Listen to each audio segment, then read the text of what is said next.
পাকা আম শেষ হওয়ার আগে এইভাবে করে একবার পিঠেটা বানিয়ে দেখুন। এর থেকে পিঠে সহজ হতেই পারে না। যেমন জালিদার, নরম, তুলতুলে, সফট, খেতে কিন্তু দারুণ লাগে। নমস্কার বন্ধুরা, প্রতিমা কিচেন ভিলেজ ফুডের নতুন ভিডিওতে সকলকে স্বাগত জানিয়ে আজকে রেসিপিটা শুরু করছি। আর আজকে আমি আপনাদের সঙ্গে শেয়ার করব মুখে লেগে থাকার মতন পাকা আম দিয়ে পিঠা রেসিপি শেয়ার করব। এই পিঠাটা বানানো যেমন সহজ, খেতেও দারুণ লাগে। বানিয়ে রেখে 2-4 দিন ধরেও খেতে পারবেন। তো চলুন সহজভাবে বানিয়ে দেখাবো। তো কীভাবে বানাচ্ছি বন্ধুরা স্কিপ না করে পুরো ভিডিওটা দেখবেন। আশা করি আজকে রেসিপি দেখতে আপনাদেরকে ভীষণ ভালো লাগবে। আর যে সকল বন্ধুরা এখন পর্যন্ত চ্যানেলে নতুন হয়ে থাকলে প্লিজ চ্যানেলটিকে সাবস্ক্রাইব করে আমার পাশে থাকবেন। আর যারা যারা ফেসবুক পেজটাকে দেখছেন তারা পেজটাকে ফলো করে আমার পাশে থাকবেন। তাহলে বন্ধুরা পিঠেটা বানানো শুরু করি। পাকা আম দিয়ে পিঠেটা তৈরি করবার জন্য দেখুন একটা নিয়েছি মিডিয়াম সাইজের পাকা আম। তো আমটাকে আমি খোসাটা ছাড়িয়ে নেব। প্রথমে এইভাবে করে একটু আমের খোসাটা ছাড়িয়ে নেব। আর যখন আমটা নেবেন কালার দেখে আর একটু মিষ্টি দেখে নেবেন, তাহলে সব থেকে পিঠাটা খুব সুন্দর হবে আর খেতেও ভালো লাগবে।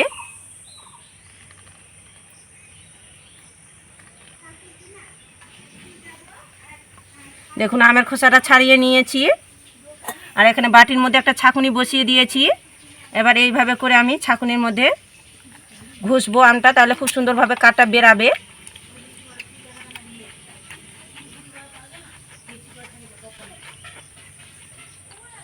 তো দেখুন ছাঁকুনির মধ্যে ঘষে ঘষে আমের কাঠটা বের করে নিয়েছি। পিঠের জন্য ডোটা তৈরি করবার জন্য নিয়েছি একটা গামলা আর নিয়েছি 1 বাটি এখানে শুকনো আতপ চালের গুঁড়ো গামলার মধ্যে নিয়ে নেব। আর নিয়েছি এখানে উষ্ণ গরম জল। আঙুলটা ডুবাবেন যেন তাপটা সহ্য করতে পারে, উষ্ণ নিতে হবে। উষ্ণ গরম জলটা দিয়ে মেখে নেব। অল্প অল্প জলটা দেবো আর মেখে নেব। আর চেষ্টা করবেন হাত দিয়ে মাখানো, তাহলে সব থেকে ভালো হবে।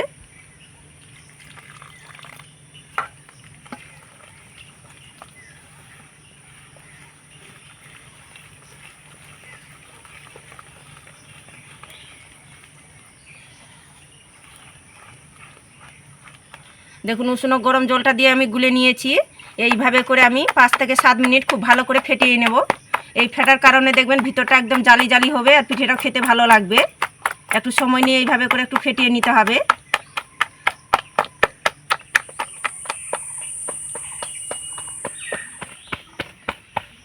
পাঁচ থেকে 7 মিনিট খুব ভালো করে ফেটিয়ে নিয়েছি। আর ফাটাতে ফাটাতে দেখবেন ব্যাটারটা হালকা হয়ে যাবে। আর দেখুন একদম ক্রিমি ভাব হয়ে গেছে। ঠিক এইভাবে করে একটু ফেটিয়ে নিতে হবে। এবার দিয়ে দেবো স্বাদ মতো চিনি। চিনিটা অবশ্যই স্বাদ মতো দেবে, যে যেরকম মিষ্টি খেতে পছন্দ করেন সে পরিমাণে দিয়ে দিবেন। চিনিটা দিয়েও ভালো করে মিশিয়ে নেব।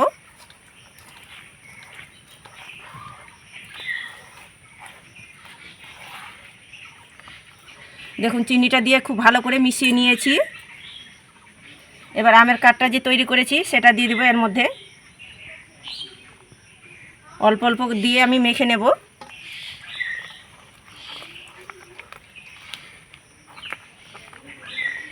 তবে খুব বেশি কিন্তু ব্যাটারের মধ্যে আমের কাঠটা দিতে যাবেন না, নাহলে ব্যাটারটা ভারী হয়ে যাবে, তখন কিন্তু আবার পারফেক্টভাবে তৈরি হতে চাইবে না পিঠেটা।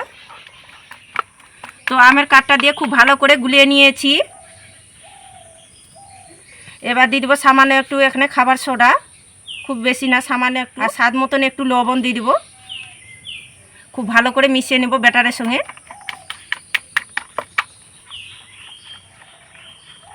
তো দেখুন ব্যাটারের সঙ্গে খুব ভালো করে মিশিয়ে নিয়েছি।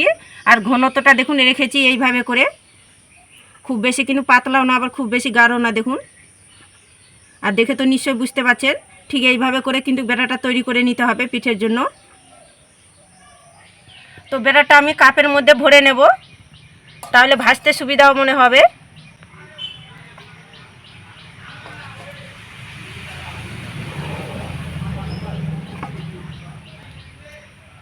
তো দেখুন কাপের মধ্যে কিছুটা ব্যাটার ভরে নিয়েছি। পিঠেগুলো ভাজার জন্য উনুন ধরিয়ে কড়াই বসিয়ে দিয়েছি। 1 চামচ দিয়ে দিব সাদা তেল কড়াইয়ের মধ্যে।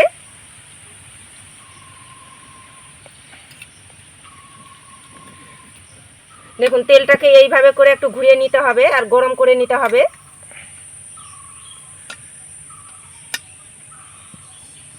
তেলটা খুব ভালো করে গরম করে নিয়েছি। এবার ব্যাটারটা দিয়ে দিব। দেখুন এইভাবে করে সমান করে দিয়ে দিতে হবে। বড় ছোট নিজেদের পছন্দ মতো করে দিয়ে দিবেন।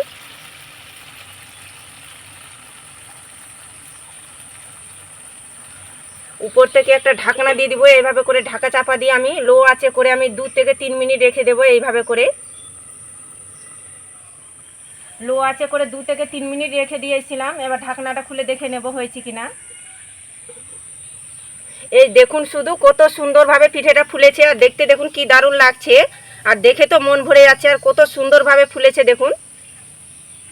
তো পিঠেটা হয়ে গেছে, এবার তুলে নেব। এই দেখুন শুধু কত সুন্দরভাবে কড়াই থেকে ছেড়ে আসছে পিঠেটা, আর নিশ্চয়ই তো দেখতে পাচ্ছেন কত সুন্দরভাবে ফুলেছে। পিঠে দেখে কিন্তু মন ভরে যাচ্ছে দেখুন।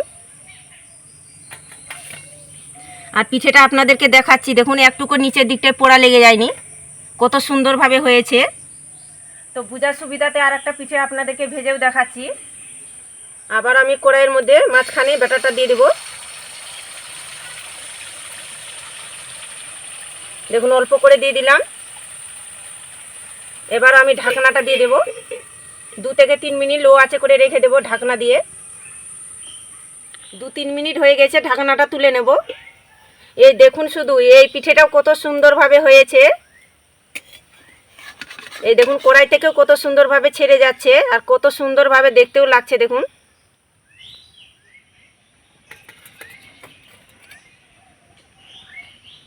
সবগুলো একইভাবে করে পিঠেগুলো তৈরি করে নিয়েছি। পাকা আম দিয়ে এইভাবে করে পিঠে বানিয়ে দেখুন, পিঠে দেখে মন ভরে যাবে। এতটা খেতে দারুণ লাগে এই পিঠেগুলো, কি না বানিয়ে খেলে বিশ্বাসই করতে পারবেন না। বানিয়ে রেখে কিন্তু 2-4 দিন ধরেও খেতে পারবেন। দেখুন কতটা ফুলকো ফুলকো হয়েছে, আর কতটা পারফেক্টভাবে হয়েছে পিঠেগুলো। এইভাবে করে পিঠে বানিয়ে না খেলে বিশ্বাসই করতে পারবেন না, খেতে কিন্তু দারুণ লাগে। পিঠেগুলো দেখুন কতটা নরম তুলতুলে আর একেবারে সফট। এইভাবে করে মুঠো করে নেবেন, দেখুন মুঠো হয়ে যাচ্ছে, এতটা নরম তুলতুলে সফট হয়, মুখে দিতেই মিশে যাবে, দারুণ লাগে খেতে। তো এই একটা পিঠে আমি ভেঙেও দেখাচ্ছি। এই দেখুন কতটা নরম তুলতুলে সফট জালিদার হয়েছে, মুখে দিতেই মিশে যাবে, দারুণ লাগে খেতে।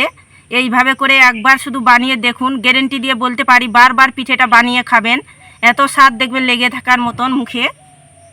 দেখুন কতটা পারফেক্ট হয়েছে, আর নরম তুলতুলে সফট হয়েছে, আর কতটা জালিদার হয়েছে পিঠেটা। দেখুন ভিতরটা আপনাদেরকে দেখাচ্ছি, দেখুন কতটা জালিদার হয়েছে।